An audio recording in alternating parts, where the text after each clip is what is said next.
नमस्कार सभी विद्यार्थियों का हार्दिक स्वागत।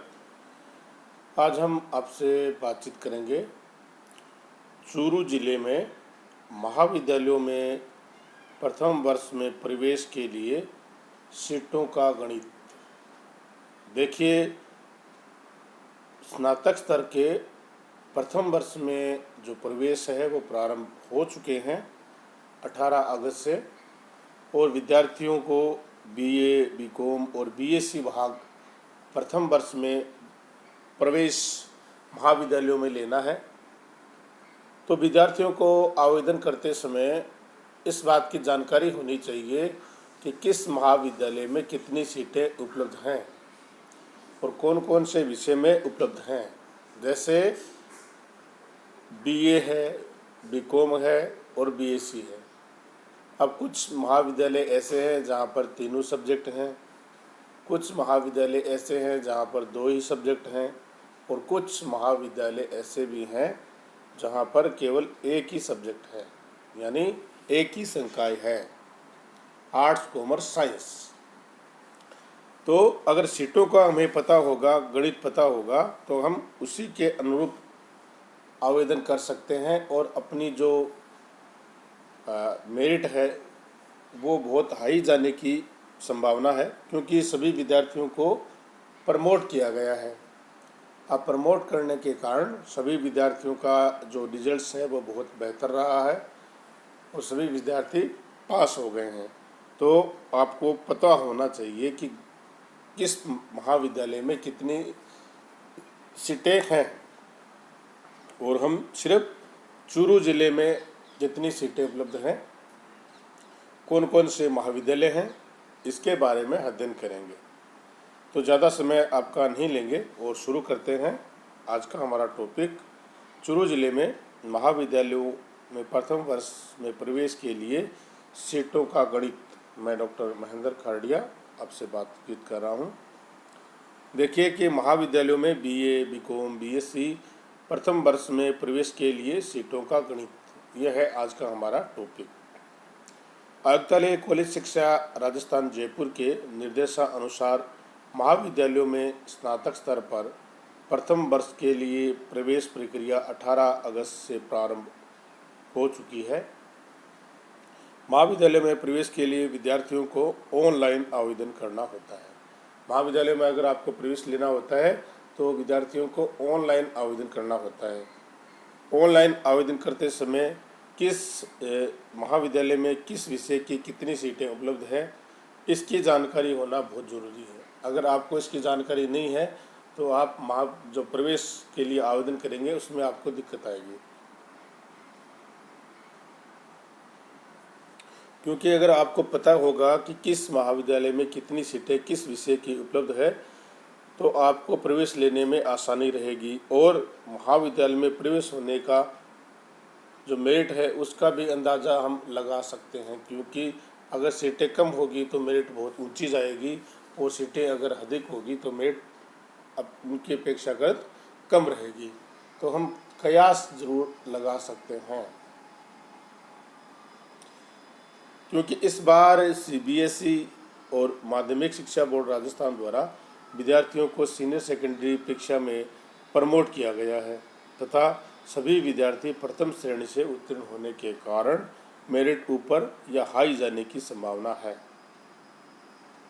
तो हम चूरू जिले में वाणिज्य विज्ञान कला संकाय में किस महाविद्यालय में कितनी सीटें उपलब्ध है इसकी जानकारी आपको देंगे।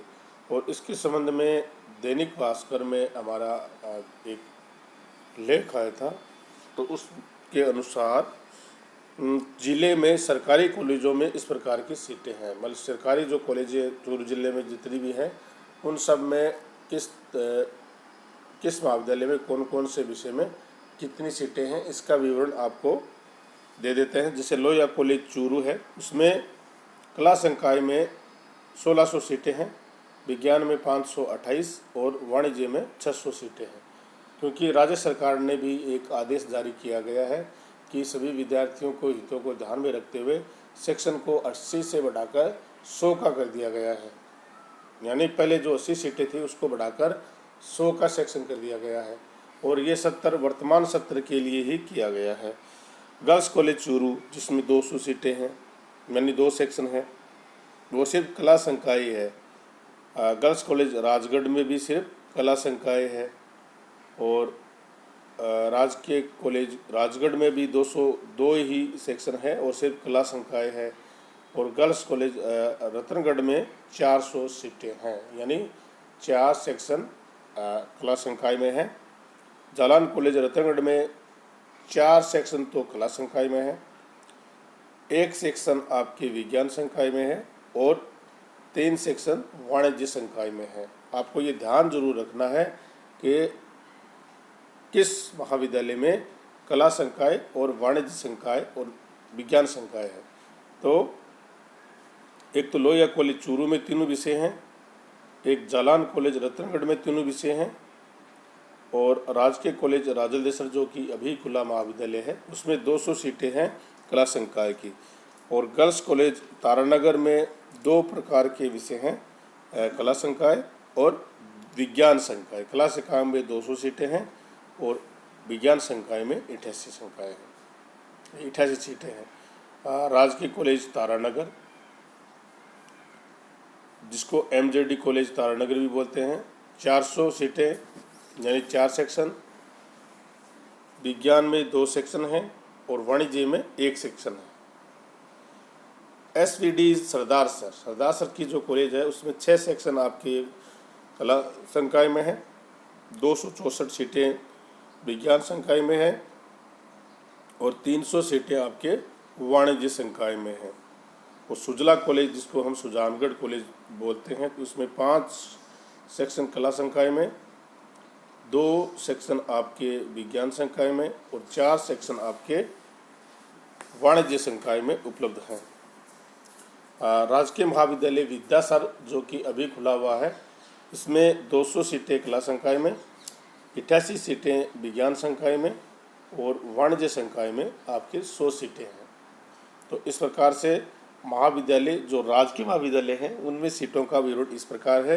विद्यार्थियों को सीटों का जो विवरण है उसको देखते हुए अगर आप विज्ञान संकाय में प्रवेश लेना चाहते हैं या वाणिज्य संकाय में प्रवेश लेना चाहते हैं तो आपको सिर्फ महाविद्यालय चूरू लोहिया महाविद्यालय में विज्ञान और वाणिज्य संकाय साथ साथ है और जालान कॉलेज रतनगढ़ में भी विज्ञान वाणिज्य संकाय है और राजकीय महाविद्यालय तारानगर में भी आपके विज्ञान और वाणिज्य संकाय है जिसको MJD बोलते हैं। सरदार सर कॉलेज में भी आपके विज्ञान और वाणिज्य संकाय है और सुजला कॉलेज सुजानगढ़ में भी आपके विज्ञान और वाणिज्य संकाय है। और इसके साथ विद्यासर जो कॉलेज है उसमें भी विज्ञान और वाणिज्य संकाय है जो कि नया खुला हुआ महाविद्यालय है। यानी टोटल जो हमारी सीटें हैं वो विज्ञान कला संकाय में 5100, विज्ञान संकाय में 1408 और वाणिज्य संकाय में 1700 सीटें उपलब्ध हैं। तो विद्यार्थियों को इन सीटों के गणित को ध्यान में रखना है और गणित को ध्यान में रखते हुए अपना प्रवेश लेना है। अगर आप विज्ञान संकाय में प्रवेश लेना चाहते हैं तो जिला हेडक्वार्टर पर है और तहसील हेडक्वार्टर भी विज्ञान संकाय उपलब्ध है जिसमें रतनगढ़, तारानगर, सुजानगढ़ और विद्यासागर। वाणिज्य में लेना चाहते हैं तो आपको जिला हेडक्वार्टर चूरू, रतनगढ़ में और तारानगर में, सरदारसर में, सुजानगढ़ में और विद्यासागर में आपके लिए ये सुविधाएं उपलब्ध हैं। इसके अतिरिक्त आपको ये ध्यान में रखना है कि जो प्रवेश जब आप ले तो महाविद्यालय का चयन आप पूरा ध्यान से करें, क्योंकि कई बार क्या होता है कि जो क्लिक हम करते हैं या जल्दी में अगर दूसरे महाविद्यालय में आपने क्लिक कर दिया तो आपको उसी महाविद्यालय में प्रवेश दिया जाएगा, अन्य महाविद्यालय में प्रवेश आपका नहीं मिलेगा। तो पूरा ध्यान से आपको इसको करना है। राज्य सरकार ने भी एक आदेश जारी किया है और उसमें सेक्शन को बढ़ा दिया गया है 2021-22 के लिए। जो सेक्शन पहले 80 सीटें को था उसको बढ़ाकर 100 सीटों का कर दिया गया है। यानी कला संकाय और वाणिज्य संकाय में पहले 80 सीटें होती थी उसको बढ़ाकर आपको कर दिया गया है 100 सीटों का, और विज्ञान संकाय में भी 25% की वृद्धि की गई है। तो विद्यार्थियों के हितों को ध्यान में रखते हुए राज्य सरकार ने ये फैसला लिया है। तो सभी विद्यार्थियों को बहुत बहुत इसके लिए पहले से बधाई, क्योंकि पहले तो मांग की जाती थी कि हमारी सीटें बढ़ाई जाए, लेकिन राज्य सरकार ने इस बार पहले से ही सीटें बढ़ाकर आपका विद्यार्थियों का बहुत फ़ायदा इसमें किया है। तो सभी विद्यार्थी पूरा समय पर आप अपना आवेदन फार्म है वो भरें, ताकि विद्यार्थियों को बाद में कोई परेशानी नहीं हो। आप लास्ट डेट का वेट नहीं करें। विद्यार्थी अधिकतर पूछते हैं कि सर लास्ट डेट कितनी है, लास्ट डेट कितनी है। तो आप लास्ट डेट का वेट नहीं करें, क्योंकि अगर लास्ट डेट का वेट आप करेंगे तो फिर आपको प्रॉब्लम हो सकती है, नेट नहीं चला और किसी टेक्निकल प्रॉब्लम के कारण नेट बंद हो सकती है या हैंग हो सकते हैं। तो आप समय रहते हुए आपकी मनपसंद कॉलेज में आप ऑनलाइन आवेदन करें, और आशा करते हैं कि आपका प्रवेश उस महाविद्यालय में हो जाए, क्योंकि इस बार मेरिट बहुत हाई जाने की संभावना लग रही है, क्योंकि सभी विद्यार्थियों के मार्क्स है वो बहुत अच्छे मार्क्स आए हैं। तो इसी आशा और विश्वास के साथ कि आप महाविद्यालय में अपना जो डिग्री है उसमें प्रवेश लेंगे और अपने जीवन को सफल बनाएंगे, आगे बढ़ते जाएंगे। धन्यवाद, बहुत बहुत धन्यवाद। Thank you.